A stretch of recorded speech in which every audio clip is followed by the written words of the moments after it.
Hello everyone, welcome back to my channel. This is Harish Kangwa और आज मैं लेकर आया हूँ आपके लिए यूपी बोर्ड क्लास 10 से एक बहुत ही अच्छी कहानी, टू स्टोरीज़ अबाउट फ्लाइंग, जिसमें दो पार्ट्स हैं। एक पार्ट फर्स्ट जो हम पहले डिस्कस कर चुके हैं, हिज फर्स्ट फ्लाइट, जो लिखा था लाइम ऑफ फ्लैटी ने, एंड पार्ट सेकंड अभी ब्लैक एरोप्लेन, जो फ्रेडरिक फॉर्सिथ ने लिखा है। फ्रेडरिक फॉर्सिथ, साइथ नहीं पढ़ा जाएगा, फॉर्सिथ, ओके। तो इसके हम शॉर्ट क्वेश्चन आंसर्स आपको देने वाले हैं। सेल्फ रिटन क्वेश्चन आंसर्स हैं जो थोड़े बहुत मास्टरमाइंड से प्रेरित हैं।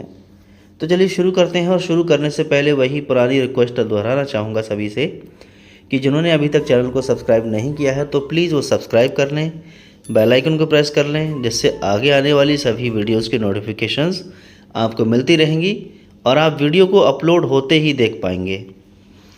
So let's start.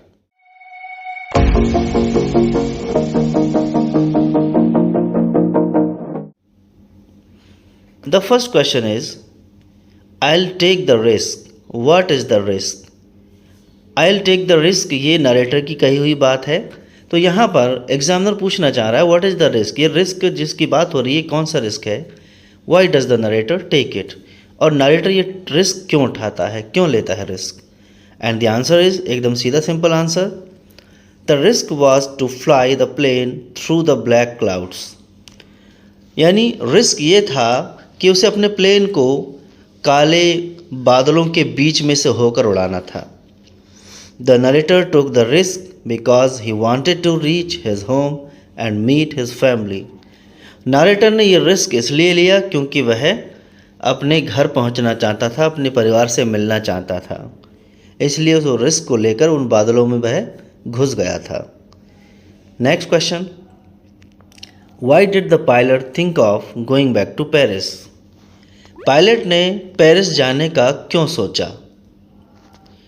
तो आंसर है, the pilot saw huge black storm clouds standing in front of him in the sky.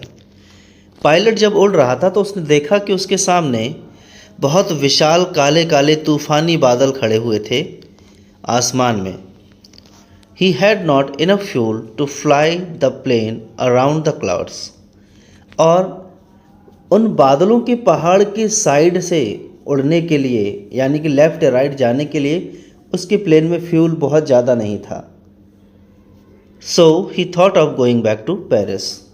इसलिए उसने पेरिस वापस जाने का सोचा, क्योंकि वह पहले तो काले बादलों के बीच में से जाने को डर रहा था, फिर उसने लेफ़्ट राइट जाने का मना किया क्योंकि फ्यूल ज़्यादा नहीं था, फ्यूल ज़्यादा खर्च हो जाता, और लास्ट में उसने रिस्क ले ही लिया क्योंकि उसे अपने परिवार से मिलना था, घर पहुंचना था। तो यहाँ पर हमारे दो इंटरकनेक्टेड क्वेश्चंस हैं, क्वेश्चन 1 एंड 2। वीडियो आपकी पसंद आती हो, क्वेश्चन आपको अच्छे लगें तो प्लीज़ शेयर ज़रूर करें और लाइक करें, कमेंट में ज़रूर लिखें। Next question, question number 3, describe the narrator's experience as he flew the aeroplane into the storm. यानी जब नरेटर ने प्लेन को बादलों के बीच में से होकर उड़ाया तो उसका अनुभव क्या था?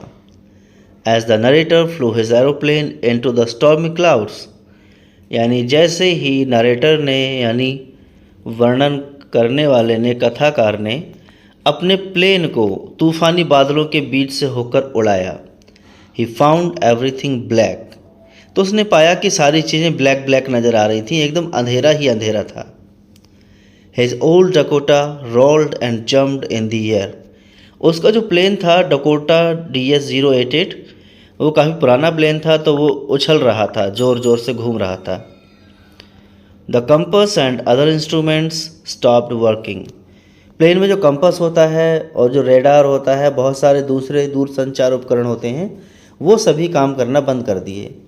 तो डियर फ्रेंड्स, ये कंपास नहीं होता, कंपास होता है, कंपास, ठीक है। ही वॉज लॉस्ट, और वह खो जाता है, यानी कि उससे पता नहीं चलता है कि अब मैं कहाँ पर हूँ। Next question number 4, why is the black aeroplane called strange? Black aeroplane को स्ट्रेंज क्यों कहा गया है? स्ट्रेंज कहने के पीछे बहुत सारे रीजन्स हैं, जो कुछ रीजन्स हमने इसमें शामिल किए हैं। And the answer is, the black aeroplane is called strange because it appeared mysteriously before the pilot of Dakota DS-088 in the dark, mysterious clouds. Black aeroplane को स्ट्रेंज इसलिए कहा गया क्योंकि ये एकदम काले अंधेरे बादलों में नरेटर के डकोटा प्लेन के आगे रहस्यमयी तरीके से अपीयर हुआ था, यानी सामने आया था।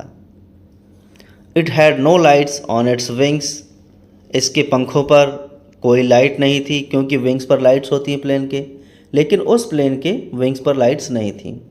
Eight landing time there was no trace of it, और जब नरेटर लैंड करने वाला था तो उसके आगे प्लेन था ही नहीं, प्लेन का नामो निशान भी नहीं था। The woman at control centre also said that there was no plane except the narrator's. Control centre वाली महिला ने भी कहा था कि उसके रेडार पर नरेटर के प्लेन के अलावा कोई दूसरा प्लेन नहीं था। इसीलिए ये बहुत सारे रीजंस हैं कि जिसकी वजह से उस प्लेन को स्ट्रेंज कहा गया। Now the last question, question 5. What made the woman in the control center look at the narrator strangely?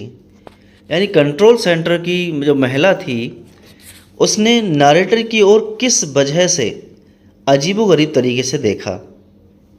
Answer है, after landing safely the narrator asked the woman at the control centre about the black aeroplane who made him reach safely. Landing करने के तुरंत बाद ही narrator गया control centre वाली महिला के पास उससे पूछने के लिए कि वह जो ब्लैक एरोप्लेन मेरे आगे आगे चल रहा था वो कहाँ है। She found the question to be absurd. उसको ये क्वेश्चन बहुत ही बेहुदा लगा। बेहुदा इसलिए लगा, and looked at the narrator strangely, उसने उसकी ओर स्ट्रेंजली अजीबोगरीब तरीके से देखा, बिकॉज बेहुदा लगने का कारण ये था, she could only see the narrator's plane on the radar, क्योंकि उसके रेडार पर केवल नरेटर का ही प्लेन था, कोई दूसरा प्लेन था ही नहीं। तो भाई ये कौन से प्लेन की बात कर रहा है? इसलिए उस महिला ने उसकी थोड़ा अजीबोगरीब तरीके से देखा था। तो दोस्तों ये रडार नहीं बल्कि रेडार होता है, रेडार, और रडर होता है शिप में, ठीक है। So these are the 5 questions, very important questions. I hope you will like it, so please leave your comments, like the video and share with your friends. Thanks for watching. Have a wonderful time.